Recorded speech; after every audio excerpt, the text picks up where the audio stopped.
Good day. Within the past few hours, something happened in Ukraine that had not happened in over 3 years. There was protest across several cities in Ukraine.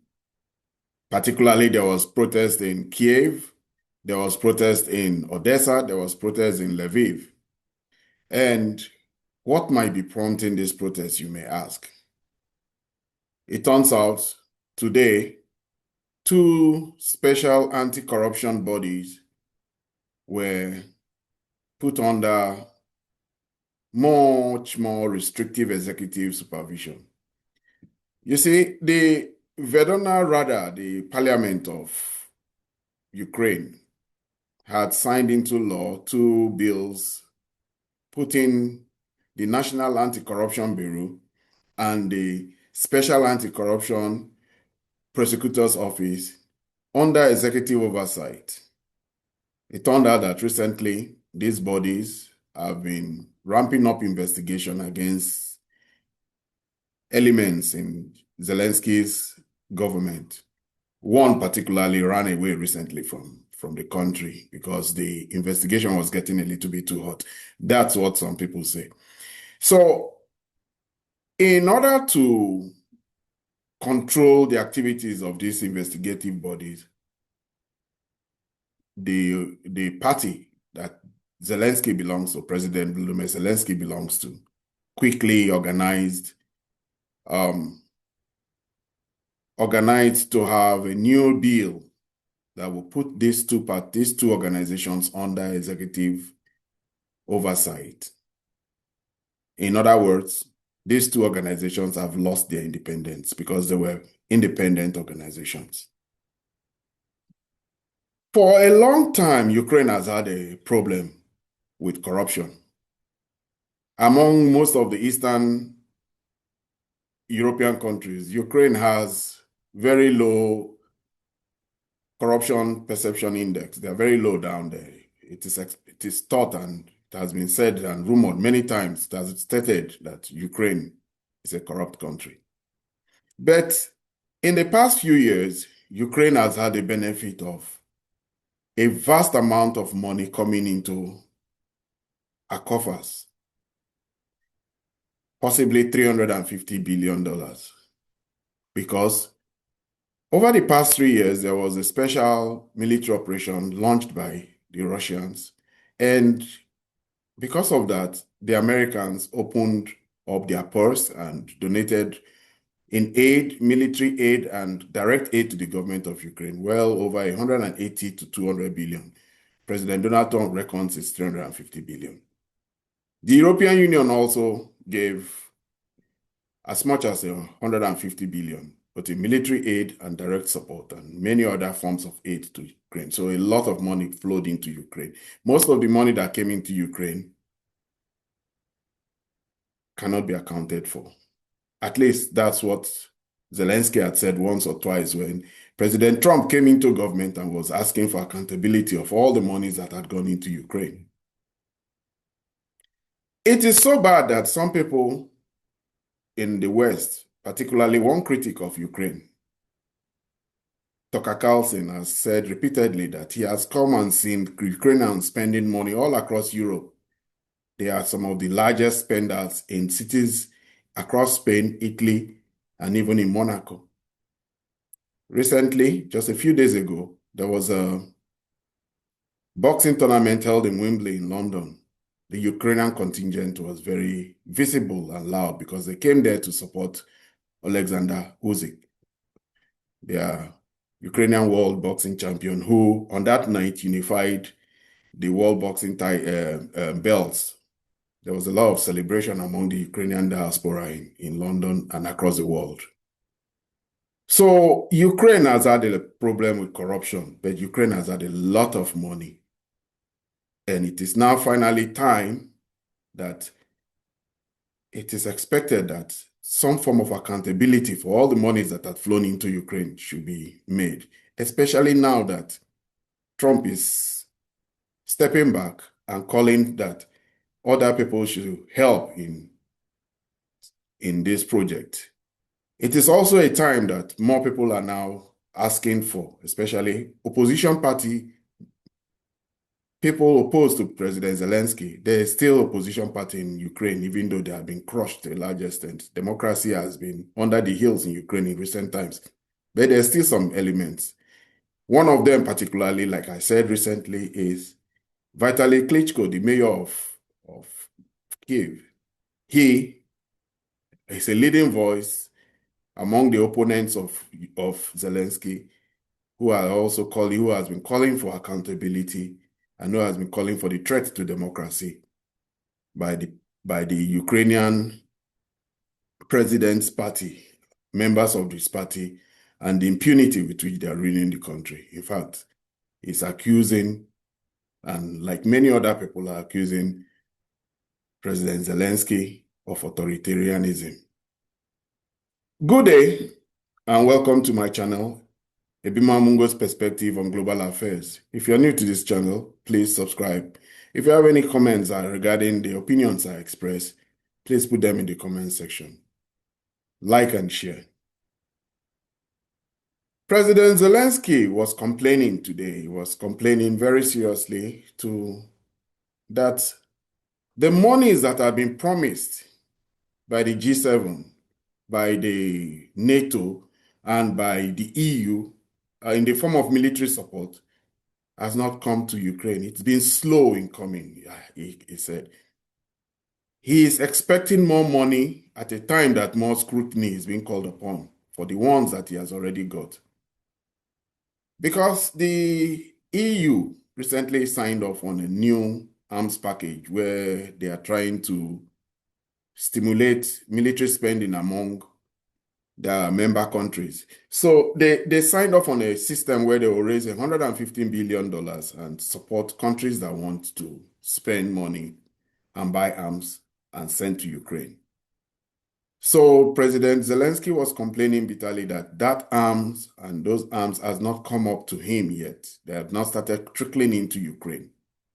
And this is coming at a time when he's cracking down on these anti-corruption agencies and raising concerns among the EU because Ukraine's path to being a member of the EU, though it's looking slimmer now, has always been hobbled and had the obstacle of the big corruption that has always been a problem. It's been an albatross on the neck of Ukraine's candidacy for the EU. Because long following the collapse of the Soviet Union, corruption in Ukraine is something that they've just not been able to shake off. Bribery, nepotism, all those things that undermine smooth running countries, very bedevils the country. It's been said, and it has nothing to do with trying to undermine the country or paint the country black. It is well reported over many reports by agencies like the Transparency International. So now protests are going on all across Ukraine. And what was this protest for? They were calling on President Zelensky to veto the bills. The protesters were calling on President Zelensky, veto this bill, don't support this bill, because for them, the anti-corruption agencies still need their independence so that they can carry out a good investigation. But as far as the Zelensky is concerned, he has found a new name for that agency. He calls them agents of Russia. He says there are a lot of Russian spies in those agencies. So for that reason, they should be brought under the heels of the executive branch.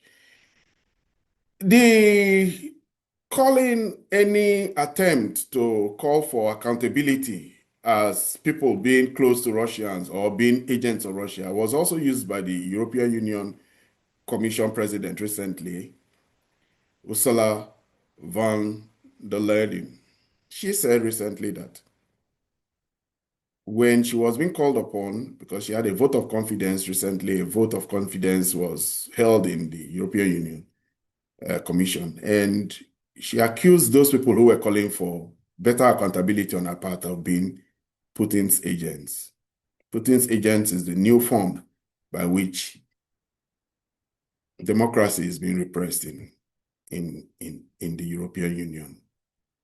So today, for the very first time in several years, we saw demonstrations against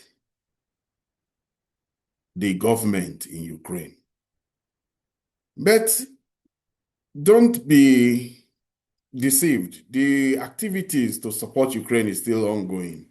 The European Union have expressed big disappointment against this move by Ukraine, but yet actions still show that military support for Ukraine is unending. Military support too for Ukraine, contrary to what many people may think, is still going on from the America's part. America recently has stepped up a very insidious and dangerous action. For the first time since 2008, they are transferring nuclear materials, nuclear bombs and nuclear warheads to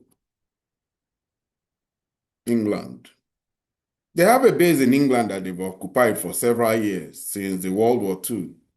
And in that base, they always, during the years of the Soviet Union, they kept nuclear warheads there.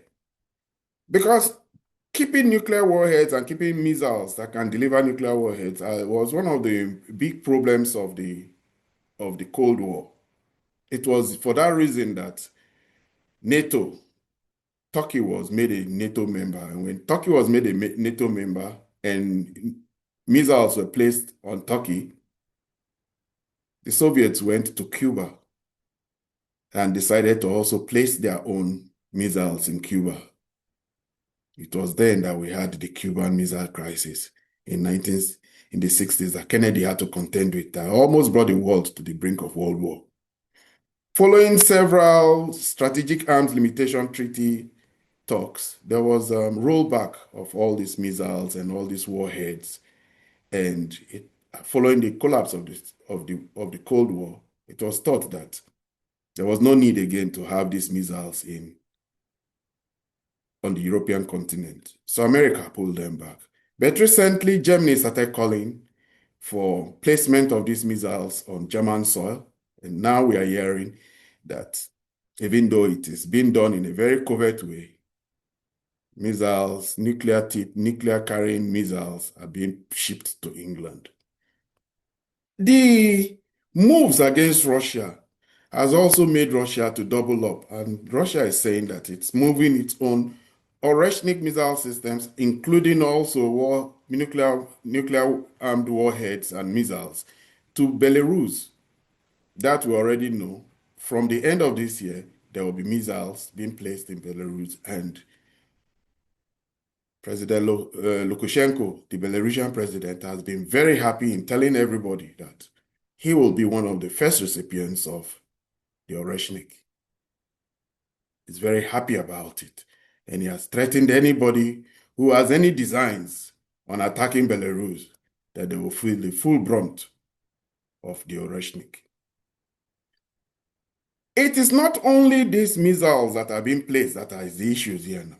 Every day we hear of maneuverings and shenanigans going on in the Baltic. The Baltic states are 9. 7 of them are in NATO and all surround Russia. And recently, one of the NATO generals has started to show that he has designs on Kaliningrad. Kaliningrad is an enclave of Russia, right off, not on the Russian mainland, but somewhere close on the Baltic there that is isolated. It is a big base and fortress of the Russian military. It's a strategic location for Russia.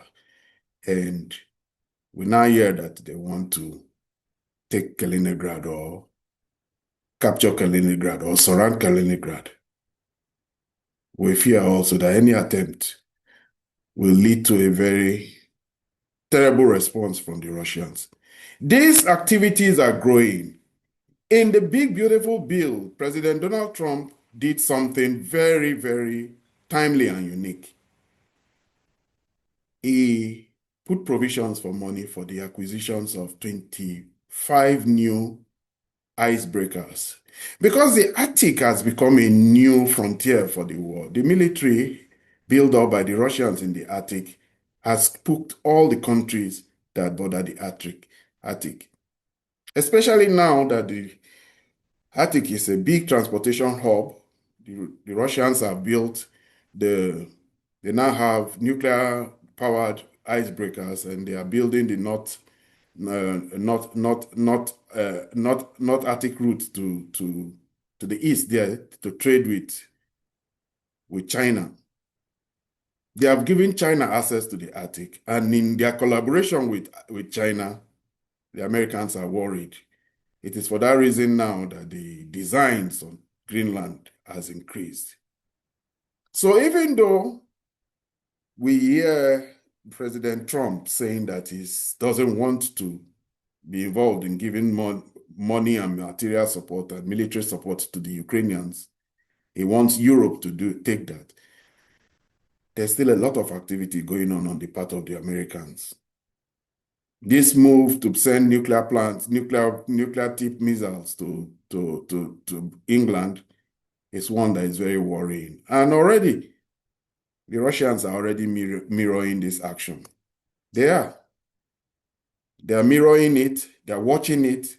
Every day, we hear the spokesman of the Kremlin, Peskov, he always says it, that they are watching and they are seeing. We hear the statements by the Foreign Minister, Sergei Lavrov. We hear statements also from even President Putin himself, always saying that they're watching this and that the politicians in the West are doing now, demonizing Russia so that they can whip up sentiment and be able to raise the necessary funding from taxpayers in their country. Because the message and narrative that Russia is going to invade the West doesn't seem to be holding water with a lot of the populace in the West. So there's a big concerted process of narrative building, demonization, and boogeyman talk all about how Russia is going to invade the West in 5 years' time. That's what Mark Rutte, the NATO Secretary General, has said. All this is showing that even though the war that they keep talking about, it may just end up being a self-fulfilling prophecy. A self-fulfilling prophecy where someday a war may actually break out between Russia and the West. Now, the possibility of that breaking out will be a big boon to Ukraine, because Ukraine is not having it easy now. It is expected that the only peace that will be gotten out of Ukraine will be a frozen one. Many people are looking to the fact that Ukraine may never recover, or will possibly not recover, the lost oblast in the east. And for that reason, they may have to contend with a peace that will mean that they don't have that. But something was revealed recently. President Aliyev, the president of Azerbaijan, finally made the world understand why he has chosen the path of complete support for Ukraine, because he has come out and told Ukrainian leaders not to accept the reality they find themselves having lost 5 oblasts, including Crimea. He says they should remember that Azerbaijan lost Nagorno-Karabakh for several years to Armenia, but one day they still got it back.